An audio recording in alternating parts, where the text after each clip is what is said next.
जय हिंद एवरीवन। आज का जो टॉपिक है वो है भूमंडलीकरण के बारे में जानेंगे हम लोग। भूमंडलीकरण उसका अर्थ क्या है,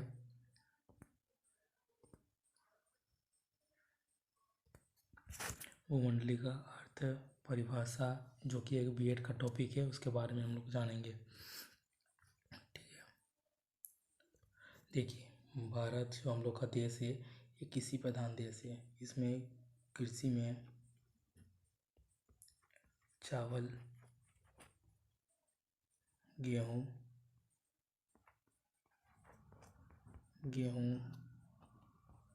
जो बाजरा की खेती होती है। हर साल इस तरह का फसल में खेती होती है।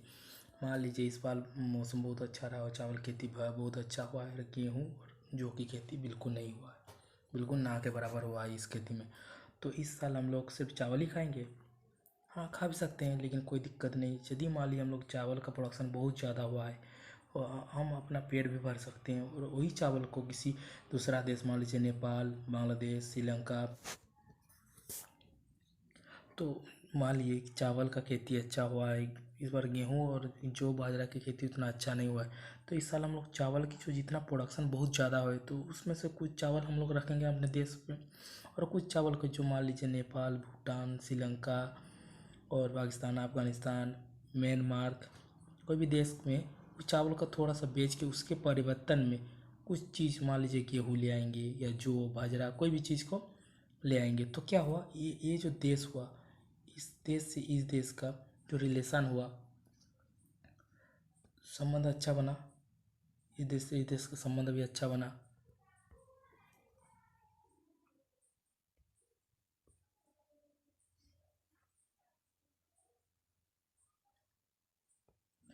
इस देश से इस देश से रिलेशन अच्छा होना, इस देश से इस देश से रिलेशन अच्छा होना, इस देश से इस देश से अच्छा रिलेशन बना, इस देश से इस देश से का रिलेशन अच्छा बना।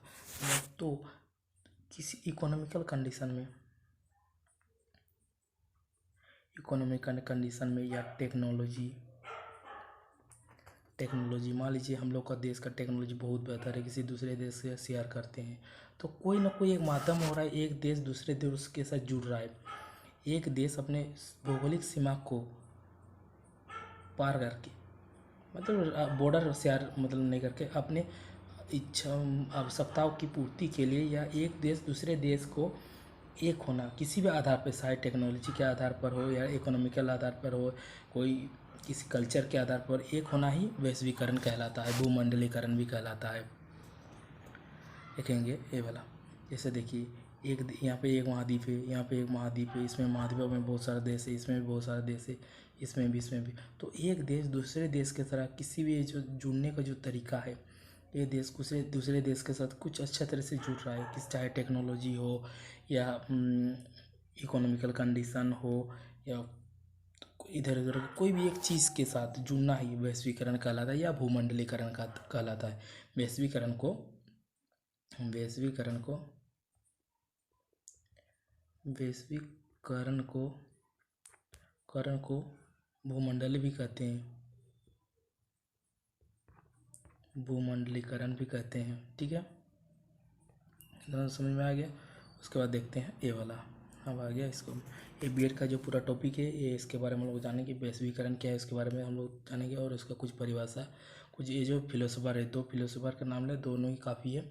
तो कोई भी एक फिलोसोफर जो अपनी इच्छा से वैश्वीकरण क्या है उनके अनुसार वैश्वीकरण के बारे में जानेंगे। तो वैश्वीकरण का अर्थ है, वैश्वीकरण को भूमंडलीकरण भी कहा है, मैंने कहा है।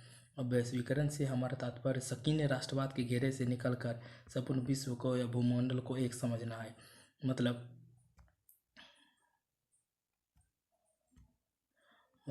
कोई भी देखिए ये जो राष्ट्रवाद के घेरे से निकलकर दूसरे देश एक दूसरे देश के साथ संकीर्ण राष्ट्रवाद के घेरे से निकलकर संपूर्ण विश्व या भूमंडल को एक समझना ही वैश्वीकरण कहलाता है। ठीक है, अब देखते हैं पी रॉबर्टसन के अनुसार, उन्होंने कहा है कि वैश्वीकरण आधुनिकीकरण और उत्तर आधुनिकीकरण का अंग है। मतलब एक देश जो टेक्नोलॉजी बनाएगा, एक देश जो टेक्नोलॉजी बनाएगा, दूसरे देश जो टेक्नोलॉजी बनाएगा, दोनों में शेयर होगा। तो वही टेक्नोलॉजी के आधार पर अभी देश चल रहा है। हर देश अपना टेक्नोलॉजी को डेवलप करना चाहता है, इसी तरह डेवलप करना चाहता है। तो एक देश दूसरे देश से संपर्क अच्छा बनाएगा, रिलेशन अच्छा बनाए रखेगा।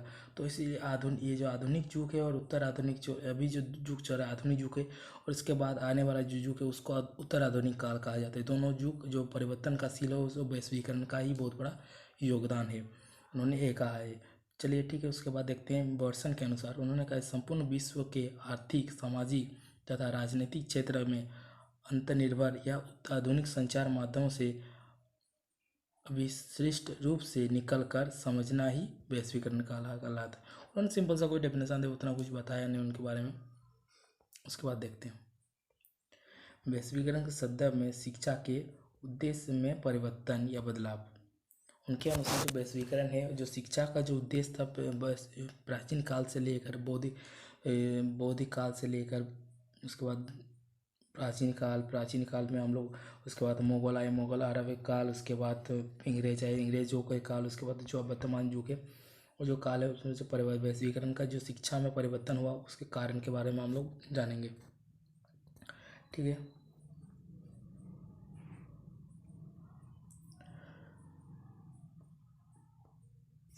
तो प्राचीन काल में शिक्षा का उद्देश्य साधारण जीवन का संचालन हेतु साधनों की पूर्ति मात्रा है। सिर्फ वैदिक युग में शिक्षा का उद्देश्य में परिवर्तन आया। जैसे ही युग परिवर्तन हुआ उसमें से शिक्षा का उद्देश्य भी परिवर्तन होते रहा। वैदिक युग में शिक्षा का उद्देश्य ज्ञान की प्राप्ति और मुक्ति प्राप्त करना था। इसी तरह मध्यकालीन युग में शिक्षा का उद्देश्य धर्म का प्रचार, इस्लामी संस्कृति प्रधान मुस्लिमी शासकों का उद्देश्य संदर्भ का या मुस्लिम आए तब उन्होंने अपना धर्म का प्रचार किया। और बौद्ध वैदिक काल शिक्षा में हम लोगों ने सिर्फ ज्ञान की प्राप्ति और मुक्ति प्राप्त करना ही हम लोगों ने सोचा था। और उसके बाद हम लोगों ने मुस्लिम संस्थाओं आधुनिक काल में शिक्षा का उद्देश्य में व्यापक परिवर्तन हुआ। वर्तमान युग में वैश्वीकरण में शिक्षा का उद्देश्य कुछ निम्न प्रकार है। मतलब वैश्वीकरण के कारण जो अभी वर्तमान युग में क्या परिवर्तन हो रहा है समाज में या देश में, विश्व में, तो उस चीज़ के बारे में, इसके बारे में देखेंगे, कुछ उद्देश्यों के बारे में। पहला उद्देश्य संस्कृति का आदान प्रदान से एक देश, मान लीजिए कोई देश एक ठो, ठीक है, चलिए इसके बारे में थोड़ा सा समझते हैं। हम लोग का देश है, हम लोग का देश में कुछ संस्कृति कल्चर है। जैसे हम लोग के देश में बहुत सारी औरतें साड़ी पहनती है। तो मान लीजिए कोई विदेश से आया है, तो विदेश आया, मान लीजिए अमेरिका से आया या रसिया से आया, जो यहाँ पर एक तो चीन के ऊपर रसिया है और रसिया से, तो उन्होंने हम लोग को इंडिया में एक कल्चर को देखा। उन्होंने साड़ी पहनते हैं, उनका धर्म भगवान को मानते हैं, जो माथे पे बिंदी लगाते हैं, बहुत सारे कल्चर को देखा उन्होंने। उस कल्चर से वो लोग प्रभावित हुआ, उस कल्चर को अपनाने वो लोग अपना पहने, उस कल्चर को अपनाए। वो जो वैश्वीकरण के माध्यम से ही हुआ। वो व्यक्ति आया, किसी न किसी बिजनेस के रूप में आया, हम लोग को देश का बिजनेस सीखने या कुछ करने आया था वैश्वीकरण के आधार पर। लेकिन उसने हम लोग को देश की संस्कृति को देखा, जाना, अपनाया, अच्छा लगा, तो उस कल्चर को भी अपना लिया। तो संस्कृति में भी प्रभाव पड़ता है वैश्वीकरण के माध्यम से।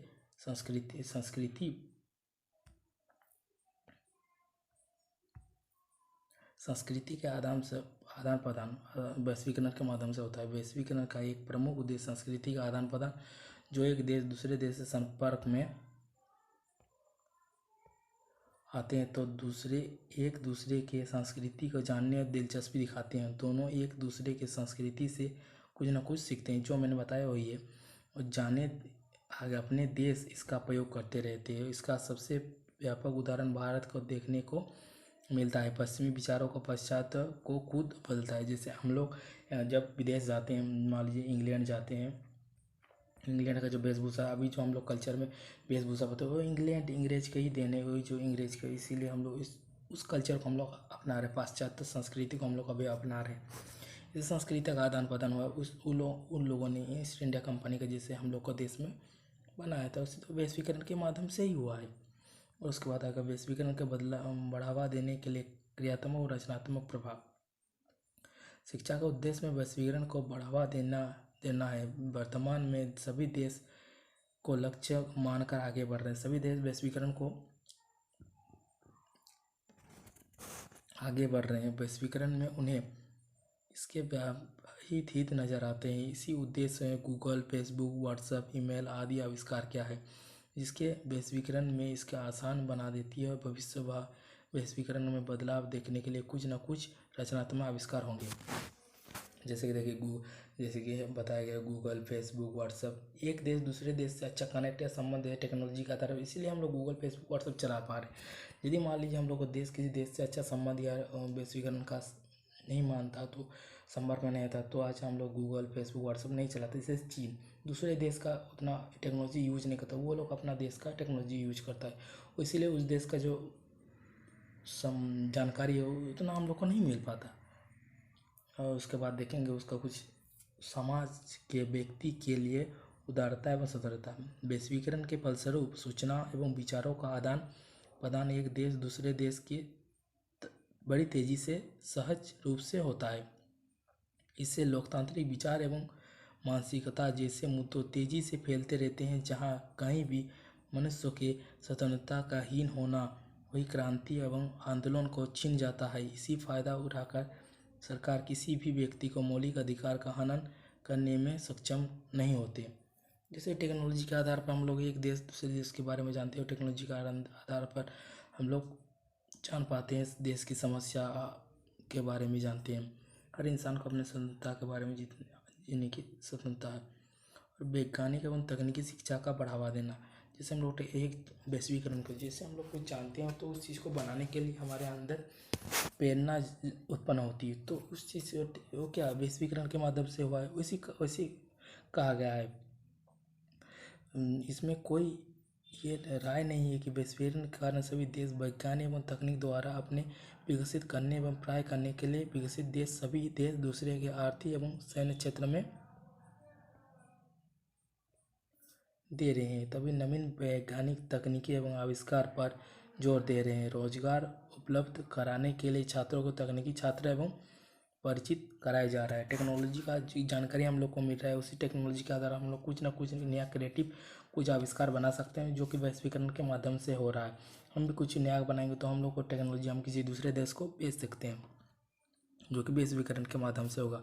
अर्थ एवं बेहतर दायरा को विकास, हम लोग अपने दायरे को विकास भी कर सकते हैं।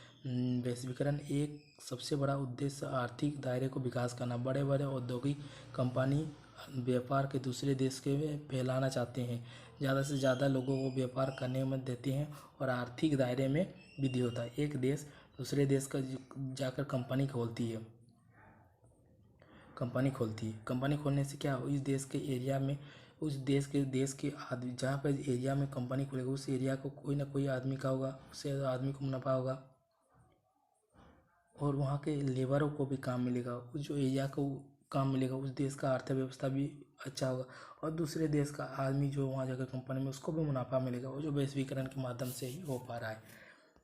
ठीक है,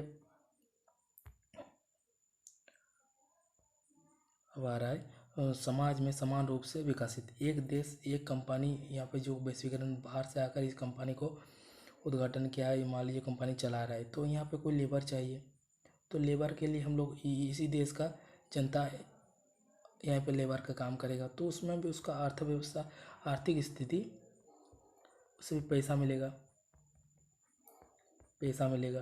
तो पैसा मिलने से उसका आर्थिक स्थिति भी बराबर अच्छा मजबूत हो रहा है, तो उससे उसको ज़िंदगी जीने में आसानी हो रहा है। बस वही चीज़ का समाज में समान रूप से विकास होना, तो हर व्यक्ति का अपना समानता के रूप से विकास होता रहेगा, पैसा का भी सभी आर्थिक स्थिति भी सबको मिलेगा, मजबूत होता रहेगा।